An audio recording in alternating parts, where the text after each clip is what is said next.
students, welcome to our channel Day Online Class. Today we have a class on diversity in living organisms for the students of class 9 CBSE board. You will get a proper idea and many important points about the chapter which will help you to get good marks in the exam. Diversity in living organisms. Every living organism, whether it is a plant, an animal or a microorganism, is unique, and this uniqueness is the basis of the diversity among the living organisms. The term biodiversity is a concise form of biological diversity, and it was coined by Walter G. Rosen in 1986. Biodiversity refers to the diverse or varied forms of living beings which differ from one another in external appearance, size, color, pattern, internal structure, nutrition, behavior, habitat, etc. This huge diversity is the result of evolution which has occurred over millions of years. তো এই যে এত রকম huge diversity, এত রকম প্রাণী, এত রকম প্লান্টস, এত রকম অ্যানিমালস, এই যে এরা এসছে এক একজন এক এক রকম, এটা কি হয়েছে is the result of evolution. মানে একটা খুব সিম্পল অর্গানিজম থেকে আস্তে আস্তে নানান রকম চেঞ্জ হয়ে নানান রকম অর্গানিজম তৈরি হয়েছে। সেই ইভলিউশনের ফলেই এক বছরে এটা হয়নি, মিলিয়নস অফ ইয়ার্সে এই ঘটনাটি ঘটেছে। আর তার জন্য আমাদের এই পৃথিবীতে এত রকমের অ্যানিমালস, এত রকমের প্লান্টস, এত রকমের মাইক্রো অর্গানিজমস তৈরি হয়েছে। Study of biological diversity can be possible by classification, which is done by arranging organisms into broad groups and smaller groups based on their similarities and differences. এই যে biological ক্লাসিফিকেশনগুলো হচ্ছে, সেখানে কি হচ্ছে, প্রথমে সমস্ত অর্গানিজমসগুলোকে কয়েকটা গ্রুপে ভাগ করে নেওয়া হচ্ছে। তারপর তাদের মধ্যে কিছু সিমিলারিটি দেখে সেই গ্রুপগুলোর ভেতর আবার ছোট ছোট আরও কিছু গ্রুপ করা হচ্ছে, সেগুলোকে আমরা সাবগ্রুপস বলছি। সেই গ্রুপগুলোর ভেতরে আরও কিছু ছোট ছোট গ্রুপ তৈরি করা হচ্ছে আরও ছোট ছোট সিমিলারিটিস থেকে। এইভাবে পুরো লিভিং ওয়ার্ল্ডকে আমরা ক্লাসিফিকেশনের মধ্যে সাজিয়ে ফেলছি। What we mean by a characteristic is a particular feature or a particular function. এই যে আমরা বলছি ক্লাসিফিকেশন করতে হলে আমরা কি করছি, কিছু সিমিলারিটিস দেখে দেখে সেগুলোকে একসঙ্গে করছি। তো এই সিমিলারিটিস, এই ডিফারেন্স, এইগুলো হচ্ছে গিয়ে কোনো অর্গানিজমের ক্যারেক্টারিস্টিক্স। তো কোনো অর্গানিজমের ক্যারেক্টারিস্টিক্সগুলো আসলে কি, সেগুলো আসলে সেই অর্গানিজমের কোনো পার্টিকুলার ফিচার অথবা তার কোনো পার্টিকুলার ফাংশন যেটা কিনা শুধু তারই আছে, সেইগুলো আমরা আস্তে আস্তে করে সর্ট আউট করে তারপরে সেগুলোকে দিয়ে ক্লাসিফিকেশন করে থাকি। So, more fundamental characteristics create the main broad groups of organism, and within these groups, smaller subgroups will be decided by less important characteristics. তো মানে যেই ক্যারেক্টারিস্টিকগুলো খুব বেশি ইম্পর্ট্যান্ট ক্যারেক্টারিস্টিক, সেই ক্যারেক্টারিস্টিকগুলো দিয়ে ব্রডার গ্রুপসগুলো তৈরি হয়, আর যেগুলো অতটা ইম্পর্ট্যান্ট ক্যারেক্টারিস্টিক্স নয় সেগুলো দিয়ে স্মলার গ্রুপসগুলো তৈরি হয়। Some important characteristics used for a hierarchical classification are as follows. First point, prokaryotic and eukaryotic cell organization is the primary characteristic of classification. মানে প্রথম একদম সব থেকে ফান্ডামেন্টাল পয়েন্ট অফ ক্লাসিফিকেশন হচ্ছে অর্গানিজমটা প্রোক্যারিওটিক না ইউক্যারিওটিক, মানে তার নিউক্লিয়াসটা কীরকম স্টেটে আছে, সেটা কি প্রোক্যারিওটিক স্টেটে আছে না ইউক্যারিওটিক স্টেটে আছে। যদি ইউক্যারিওটিক স্টেটে থাকে তবে সেটা কিছুটা হায়ার অর্গানিজমের মধ্যে পড়বে, আর প্রোক্যারিওটিক হলে কিছুটা লোয়ার অর্গানিজমের মধ্যে পড়ছে। The biochemical pathway of prokaryotes are different from the biochemical pathway of eukaryotes. আমাদের যত ইউক্যারিওটিক সেলসগুলো আছে তার যে বায়োকেমিক্যাল পাথওয়েজগুলো হয়, তার যত রকম রিয়াকশনস হয় সেটা অনেক বেশি আলাদা হচ্ছে গিয়ে এই প্রোক্যারিওটিক অর্গানিজমসের ভেতর যে বায়োকেমিক্যাল পাথওয়েজ আছে তার থেকে। তো এই পয়েন্টের ওপর নির্ভর করে এটা হচ্ছে একটা মেন পয়েন্ট, প্রচণ্ডভাবে এটা একটা মেন পয়েন্ট যার উপর নির্ভর করে পুরো লিভিং ওয়ার্ল্ডকে দুটো ডিভিশনে আমরা ডিভাইড করতে পারি, prokaryotes and eukaryotes. Being a unicellular or multicellular organism is the next basic characteristic of classification. তবে আমরা ফার্স্ট বেসিক ক্যারেক্টারিস্টিক কি পেলাম? Either prokaryote or eukaryote. Second basic characteristic কি পাচ্ছি? Either the organism is unicellular or multicellular. Unicellular যদি হয় তার মানে একটা সেলেই সব কিছু হবে, মাল্টিসেলুলার মানে they have more than one cells, মাল্টিসেলুলারদের অনেকগুলো সেল থাকে। তার মানে ইউনিসেলুলাররা হচ্ছে গিয়ে একটু প্রিমিটিভ টাইপ, আর মাল্টিসেলুলাররা হচ্ছে গিয়ে কিছুটা অ্যাডভান্স টাইপ। তো সেটাই বলা হচ্ছে যে নেক্সট লেভেল অফ ক্লাসিফিকেশন হচ্ছে যে তারা ইউনিসেলুলার না multicellular. Multicellular organisms use the principal of division of labour. Unicellular যে অর্গানিজমগুলো তাদের ওই একটা সেল দিয়েই কি হচ্ছে, একটা সেলের মধ্যেই যত রকম মেটাবলিক অ্যাক্টিভিটিস সব কিছু কমপ্লিট হচ্ছে।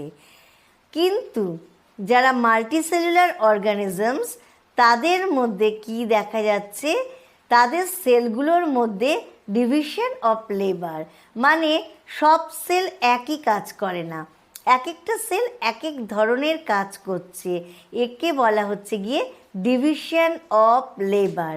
তাদের মধ্যে ডিভিশন অফ লেবার দেখা যাচ্ছে। এটা একটা খুব ভাইটাল পয়েন্ট যে multicellular organisms have division of labour.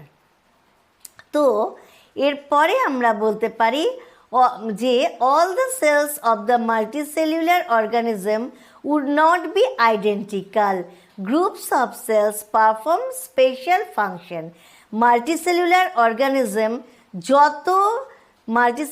Organism যখন ইউনিসেলুলারের পরেই মাল্টিসেলুলার তৈরি হচ্ছিল, যখন সেগুলো অনেক প্রিমিটিভ টাইপ ছিল, অনেক সিম্পল ছিল। যত টাইম গেছে তত কি হয়েছে, অর্গানিজমগুলোর মধ্যে অনেক কমপ্লেক্সিটি গ্রো করে গেছে। তো যত কমপ্লেক্সিটি গ্রো করে গেছে আমরা দেখতে পেয়েছি যে তাদের সেলগুলোর মধ্যেও নানান রকম ভ্যারাইটি আছে, সেলের বেসিক ক্যারেক্টারিস্টিক্সগুলো সেম আছে, কিন্তু সব সেলই যে একই রকম কাজ করে গেছে তা নয়, তাদের স্ট্রাকচার কিছুটা আলাদা, তাদের ফাংশন আলাদা হয়েছে। এইভাবে আমরা দেখতে পাচ্ছি তাদের মধ্যে নানা রকম ডিভিশন দেখা গিয়েছে। The next level of classification depends on whether the organism is autotrophic or heterotrophic. তবে আমরা এর আগে কি দেখলাম?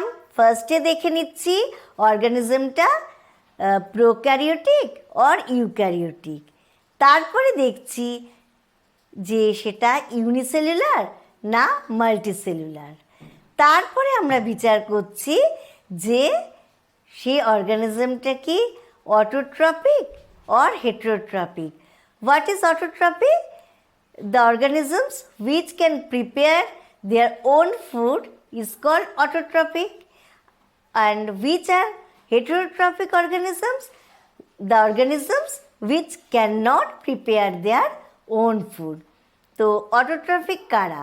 অটোট্রফিক বলতে আমরা বুঝতে পারি যে অটোট্রফিক হচ্ছে গিয়ে green plants, mainly green plants, আর কিছু ব্যাকটেরিয়া আছে যারা কিনা অটোট্রপিক ব্যাকটেরিয়া কিছু আছে, তারা অটোট্রপিক। আর হেটেরোট্রপিক কি? এই গ্রিন প্ল্যান্টস বাদ দিয়ে আর সবাই, তার মানে পুরো অ্যানিম্যাল কিংডমটাই মোটামুটিভাবে এক আধটা এক্সেপশনাল কেস ছাড়া সবাই হচ্ছে গিয়ে হেটেরোট্রপিক অর্গানিজম। আচ্ছা, তার মানে এরপরে আমরা বলতে পারি this make very different body designs of organisms. মানে যদি অটোট্রপিক হয় তাদের বডি ডিজাইন আলাদা রকম হবে, যদি হেটেরোট্রপিক হয় তবে তাদের বডি ডিজাইন আরেক রকম হবে। তার কারণ অটোট্রপিকদের নিজেদের খাবার তৈরি করার জন্য, ফুড প্রিপেয়ার করার জন্য স্পেশাল কিছু ক্যারেক্টারিস্টিক থাকা দরকার, নয়তো সে নিজেরা কী করে নিজেদের খাবারটা তৈরি করবে। তো তার ভেতরে এমন কিছু ক্যারেক্টার আছে, তার সেলের ভেতরে এমন কিছু ক্যারেক্টার আছে যেটা দিয়ে বোঝা যাবে যে সে অটোট্রপিক। আর হেটেরোট্রপিকের ভেতরে সে পার্টিকুলার ক্যারেক্টারটা নেই, তাই সে নিজের খাওয়া নিজে তৈরি করতে পারে না। So heterotrophic organisms are dependent on autotrophic organisms because of the lack of this body design. In case of organisms performing photosynthesis, the level of organization of the body is an important point of classification. তো যারা plants আছে, mainly প্লান্টসই আমি ধরছি, যে photosynthetic organism যারা, তাদের level of organization of the body is an important point of classification. তাদের level of organization দিয়ে একটা ইম্পর্ট্যান্ট পয়েন্ট হিসেবে ক্লাসিফিকেশনে করা হচ্ছে। In case of organisms not performing photosynthesis, specialized organs formed from different functions and development and organization of the different parts are the important point of classification.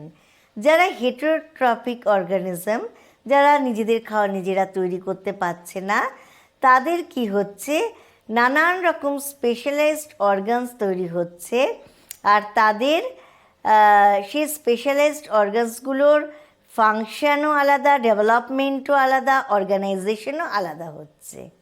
The classification of life forms will be closely related to their evolution. তো ক্লাসিফিকেশনের সঙ্গে ইভলিউশনের একটা inter relationship আছে, সেইটাই এখানে আমরা বলছি। What is evolution? তবে ইভলিউশনটা কী? Life forms that we see today have arisen by an accumulation of changes in body design that allow the organism possessing them to survive better. এই যে আমরা যে লাইফ ফর্মসটা এখন দেখতে পাচ্ছি, সেটা কি হচ্ছে, অনেক দিন ধরে অনেক অনেক ছোট ছোট চেঞ্জেস জমা হয়ে হয়ে হয়ে হয়ে একটা বড় চেঞ্জ হয়েছে। আর সেই চেঞ্জটা কি, সারভাইভ করার জন্য, অর্থাৎ সে যেই অ্যাটমসফিয়ারে আছে সেই অ্যাটমসফিয়ারে সে যাতে সবথেকে ভালোভাবে সারভাইভ করতে পারে তার জন্য তাকে সাহায্য করছে। তো এইভাবে একটা অর্গানিজম আস্তে আস্তে করে ইভলভড হয়েছে। Charles Darwin described the idea of evolution in 1859 in the book The Origin of Species. আর এই সায়েন্টিস্ট চার্লস ডারউইন, ইনি হচ্ছেন গিয়ে একজন অত্যন্ত ফেমাস সায়েন্টিস্ট, কারণ তার এই যে বইটি দ্য অরিজিন অফ স্পিসিস, এই দ্য অরিজিন অফ স্পিসিস হচ্ছে গিয়ে সারা পৃথিবীর মধ্যে একটা ফেমাস বই, যাতে তিনি এই ইভলিউশন সম্পর্কে তার অনেক মূল্যবান কথা লিখে গেছেন। হ্যাঁ, অনেক ভালো এই বইটি, এবং এই বইটির জন্যই কিন্তু আমরা আজকে ইভলিউশন সম্পর্কে অনেক কিছু জানতে পারছি। If we connect the idea of evolution to classification, we will find some groups with unchanged ancient body design. We will call them primitive or lower organisms, and the other group of organisms with relatively recent particular body design. These are advanced or higher organisms. তো যেই অর্গানিজমসগুলোর মধ্যে আমরা ancient body design দেখতে পাই সেগুলোকে আমরা primitive টাইপের organism or lower organism বলতে পারি। আর যেই অর্গানিজমসগুলোর মধ্যে আমরা রিলেটিভলি কিছু রিসেন্ট পার্টিকুলার বডি ডিজাইন দেখতে পাই, সেই অর্গানিজমসগুলোকে আমরা কি বলি, হায়ার অর্গানিজমস বলি বা অ্যাডভান্সড অর্গানিজম বলি। Particularly we can say some are older organisms and some are newer organisms. So there is a possibility that complexity of body design will increase over evolutionary time.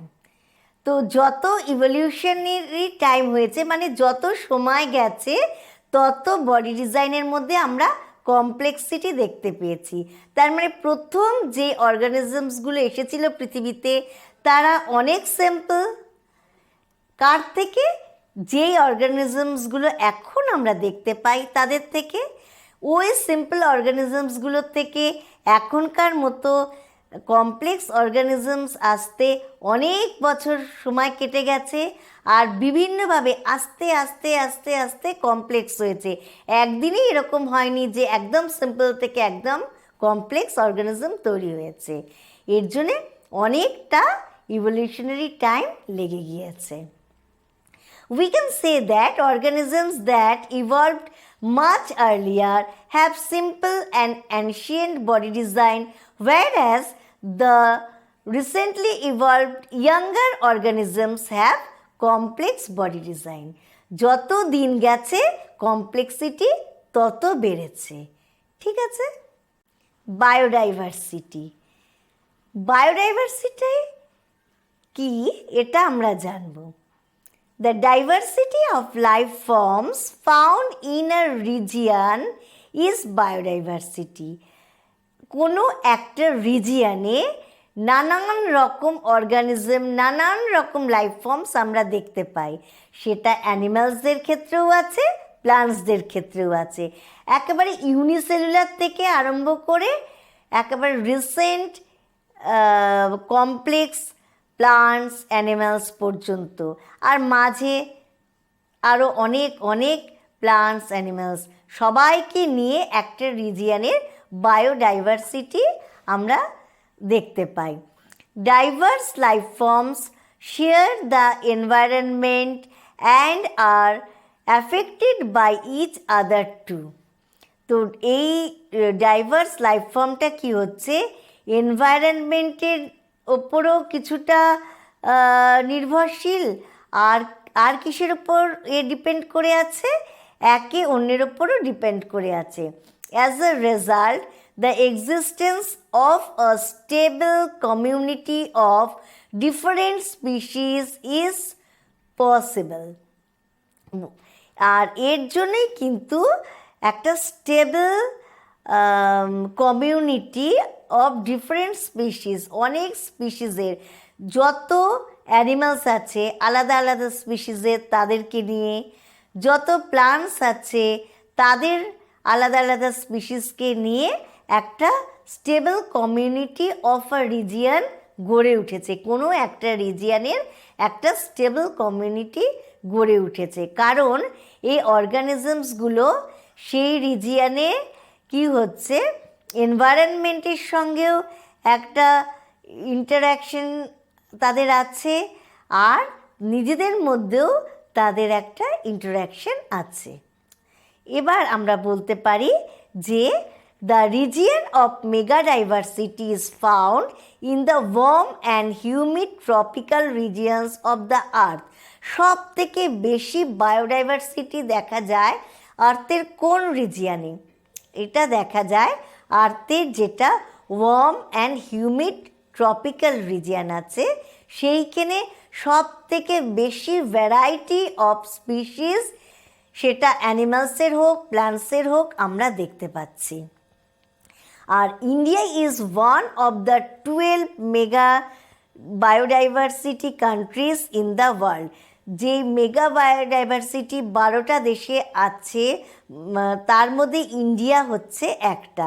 কারণ তোমরা জানো যে ইন্ডিয়ার মধ্যে একে ওপর দিকে তুমি দেখো, নর্থের দিকে মাউন্টেন, ওয়েস্টের দিকে ডেজার্ট, সাউথের দিকে তোমার অনেক ফরেস্ট, ইস্টে ফরেস্ট, মাঝে প্লেন, নানান রকম তোমার জিওগ্রাফিক্যাল রিজিয়ন আছে, ক্লাইমেটের ভ্যারিয়েশন আছে। এর জন্যে কী হচ্ছে, তোমার নানান রকম প্লান্টের ভ্যারিয়েশন, নানান রকম অ্যানিমালসের ভ্যারিয়েশন, ডিফারেন্ট স্পিসিস আমরা দেখতে পাচ্ছি, হিউজ ডাইভার্সিটি আমরা দেখতে পাচ্ছি। এই জন্য ইন্ডিয়াকে আমরা একটা হিউজ বায়োডাইভার্সিটি কান্ট্রির মধ্যে ধরতে পাচ্ছি। India is divided into 10 biogeographical region. তো ইন্ডিয়ার এত বায়োডাইভার্সিটি ইন্ডিয়ার মধ্যে দেখতে পাই, এই জন্য ইন্ডিয়াকে 10টা বায়োজিওগ্রাফিক্যাল রিজিয়নে আমরা ডিভাইড করতে পারি। Now we will read about the classification of organisms. Aristotle classified organism depending on their habitat. সবার আগে এটা একটা শুধুমাত্র হ্যাবিটেটের ওপর ডিপেন্ড করে অ্যারিস্টটল অর্গানিজমকে ক্লাসিফাই করেছিলেন। কিন্তু শুধু হ্যাবিটেট, দেখবে যে হ্যাবিটেট মানে কে অ্যাকোয়াটিক, কে ল্যান্ড অ্যানিম্যালস, তো এর ওপর নির্ভর করে আমরা যদি শুধু ক্লাসিফাই করি সেটা খুব একটা কাজে দেয় না। তো এরপরে আরও সব সায়েন্টিস্টরা নানান রকমভাবে পুরো অ্যানিম্যাল অ্যান্ড প্লান্ট কিংডমসকে, পুরো লিভিং ওয়ার্ল্ডকে ক্লাসিফাই করেছেন। তো আমরা এবার দেখে নেব যে কোন কোন বিজ্ঞানী, কোন কোন সায়েন্টিস্ট এই পুরো লিভিং ওয়ার্ল্ডকে কিভাবে ক্লাসিফাই করেছেন। নেক্সট আমরা বলতে পারি যে থিওফ্রেস্টাস গ্রুপ প্লান্টস ইনটু 4 ক্যাটেগরিজ। থিওফ্রেস্টাস এবার প্লান্টকে 4টে ক্যাটাগরিতে তিনি ডিভাইড করলেন: ট্রিজ, শ্রাবস, আন্ডারশ্রাবস অ্যান্ড হার্বস। এই 4টে ক্যাটাগরিতে তিনি প্লান্ট কিংডমকে ডিভাইড করলেন, প্লান্টসদের ডিভাইড করলেন। এরপর এলেন Robert Whittaker and Carl Woese have tried to classify all living organisms into broad categories called kingdoms. তো কিংডম কথাটা নিয়ে এলেন রবার্ট হুইটেকার, কার্ল উজে। এরা কি করলেন যে পুরো লিভিং অর্গানিজমসদের কিংডমে ব্রড ক্যাটাগরিজ কিংডমে ডিভাইড করলেন। Great scientist Carolus Linnaeus suggested two kingdom classification. Carolus Linnaeus এরপরে বললেন যে পুরো লিভিং ওয়ার্ল্ডকে তিনি দুটো কিংডমে ডিভাইড করলেন। তবে এই দুটো কিংডম কি কি? Number 1 plant kingdom and number 2 animal kingdom. Robert Whitaker কি করলেন? Robert Whitaker has classified the living organisms into 5 kingdoms. উনি কি করেছিলেন? রবার্ট হুইটেকার পুরো অ্যানিম্যাল কিংডমকে 5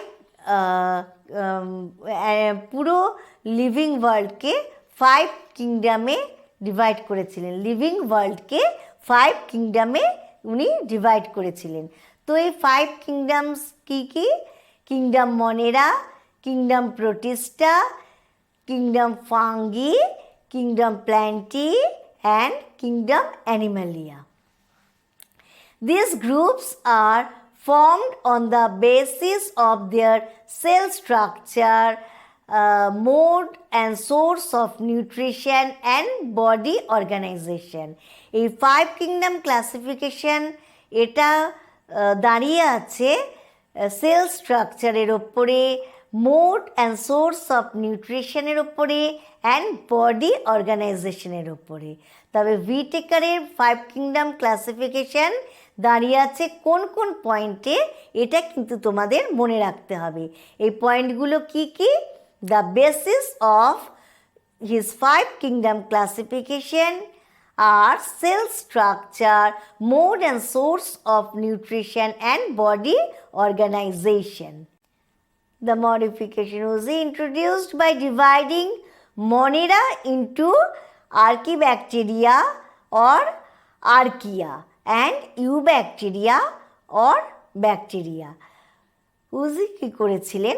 মনেরাকে ওই যে হুইটেকারের 5 কিংডম ক্লাসিফিকেশনের ফার্স্ট কিংডম ছিল মনেরা, তাকে উনি কী করলেন? দুটো আরও ভাগ করলেন। একটা করলেন আর্কিব্যাকটেরিয়া অর আর্কিয়া, আর আরেকটা করলেন eubacteria or bacteria. Characteristics of 5 kingdom classification. What are the characteristics of 5 kingdom classification? The main characteristics considered in the 5 kingdom scheme of classifications are: number 1, presence of prokaryotic or eukaryotic cells. Number 2, if eukaryotic, whether the organism is unicellular or multicellular. Number 3, whether the cell possess or lacks cell wall and whether they can prepare their own food.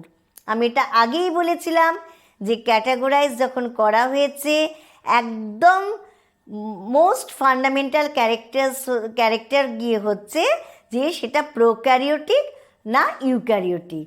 তো এই 5 kingdom ক্লাসিফিকেশনেরও দাঁড়িয়ে আছে যেই ক্যারেক্টারিস্টিক্সের ওপরে, তারও প্রথম ব্যাপারটাই আসছে যে সেটা প্রোক্যারিওটিক না ইউক্যারিওটিক। যদি ইউক্যারিওটিক হয় সেটা ইউনিসেলুলার অর মাল্টিসেলুলার। এরপর আমরা সেটাকে দেখে নিচ্ছি যে সেলগুলোর মধ্যে সেল ওয়াল আছে, আর সে কি তোমার প্রিপেয়ার করতে পারে নিজের খাবার। তার মানে কি, কার সেল ওয়াল থাকে, কার নিজের ফুড প্রিপারেশনের ক্যাপাসিটি থাকে? প্ল্যান্টসদের। তার মানে সে প্ল্যান্টস না অ্যানিমালস, এটাই দেখা যাচ্ছে। Further classification is done by naming the subgroups at various levels, such as kingdom. Next come phylum for animal and division for plants. Then come class, then order, then family, then genus and species at last. তো ফার্স্টে কি আসছে? Kingdom, তারপরে ফাইলাম for অ্যানিমালসদের ক্ষেত্রে and division প্লান্টসদের ক্ষেত্রে। তারপরে next আমরা subgroup আসছি ক্লাস, তারপরে সাবগ্রুপ অর্ডার, তারপরে সাবগ্রুপ ফ্যামিলি, তারপরে জিনাস, তারপরে species. Very, very important point to remember that the smallest unit of classification is species, whereas the highest unit is kingdom. Which is the smallest group of classification? Species. Answer হবে species। আর এই কোয়েশ্চেনটা কিন্তু খুবই আসে। এবার যেটা বলবো সেটাও কিন্তু একটা খুব ইম্পর্টেন্ট কোয়েশ্চেন, খুব মন দিয়ে এটা শোনো। What organisms can be said to belong to the same species? Answer: a species includes all organisms that are similar enough to breed and perpetuate. Thank you students for joining our online class. আগামী ক্লাসগুলোতে join করার জন্য আমাদের চ্যানেলটিকে subscribe করে রেখো। আর পড়াশুনোর ব্যাপারে কোনো দরকার হলে তোমরা কমেন্ট বক্সে জানিও, আমি নিশ্চয়ই তোমাদের প্রশ্নের উত্তর দেব।